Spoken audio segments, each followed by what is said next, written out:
Blessed Lord, brothers and sisters, this is not a Shabbat lesson, this is an impromptu video. I'm gonna title it, Did You Know Harriet Tubman was a Hebrew? Did you know Harriet Tubman was a Hebrew, brothers and sisters, right? Let me give you a little backdrop before you hear the confession from the descendants of Harriet Tubman, right? Around 1844, she married John Tubman, a free black man. Although little is known about him or their time together, the union was complicated because of her enslaved status. The mother's status dictated that of the children and many children born to Harriet and John would be enslaved. Such blended marriages, free people of color marrying enslaved people, were not uncommon. See, as I was telling you, brothers and sisters, we were together in slavery. Yes, we were together until when we come out, then we start hearkening to the wickedness and devices of Hashatan.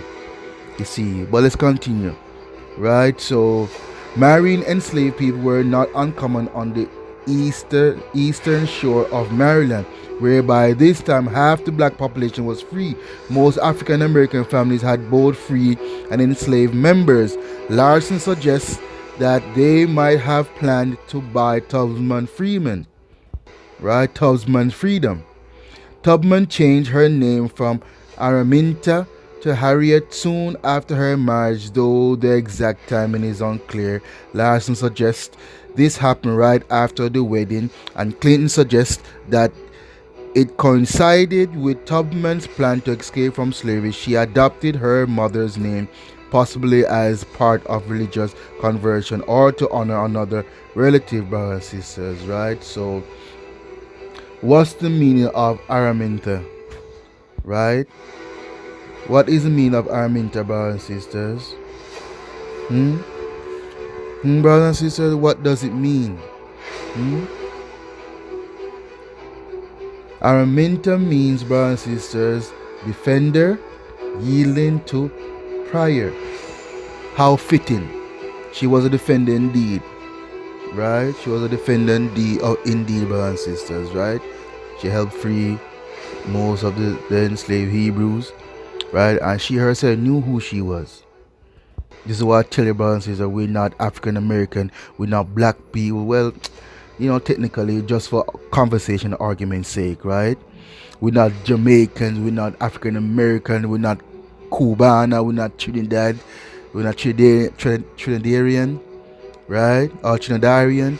We are Hebrews, brothers and sisters, of the royal house of Israel. You know what I mean? Come back to your roots, come back to your, status as a child of the Most High, children of the Most High.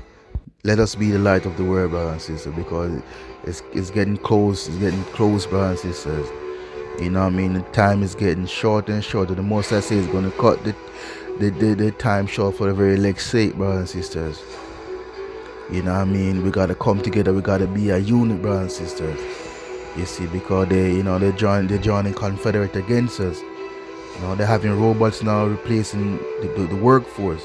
I seen a video earlier where they have this robot cutting grass, cutting the whole field. You see how this robot cutting the field, brothers and sisters. It's like these are the devices of the devil, AI technology. But those those technology have a way of malfunction and turn on their masters. But you cannot replace humans with technology. It's a failing venture. You see, but nevertheless, brothers, I'm ranting. So watch this video, like, share, subscribe. It's free. Did you know that Harriet Tubman was a Hebrew or had Hebrew name? Right? Blessed Lord, brothers and sisters. And sister, what was Harriet Tubman's name before she changed her name to Harriet, and what significance does that have to us as Hebrews? Her name was, before she changed her name after she ran away, her name was Araminta Ross, and Araminta is a Hebrew name. Her family knew that they were from the Ashanti tribe, and which is now part of Ghana, and that they were Hebrew. They did have Hebrew names before they were in slavery. And so, brother and sister, what was Harriet Tubman's name before she changed her name to Harriet? And what significance does that have to us as Hebrews? Her name was, before she changed her name after she ran away, her name was Araminta Ross. And Araminta is a Hebrew name. Her family knew that they were from the Ashanti tribe, and which is now part of Ghana, and that they were Hebrew. They did have Hebrew names before they were in slavery. And so, brother and sister, what was Harriet Tubman's name before she changed her name to Harriet? And what significance does that have to us as Hebrews? Her name was, before she changed her name after she ran away, her name was Araminta Ross. And Araminta is a Hebrew name. Her family knew that they were from the Ashanti tribe, and which is now part of Ghana, and that they were Hebrew. They did have Hebrew names before they were in slavery.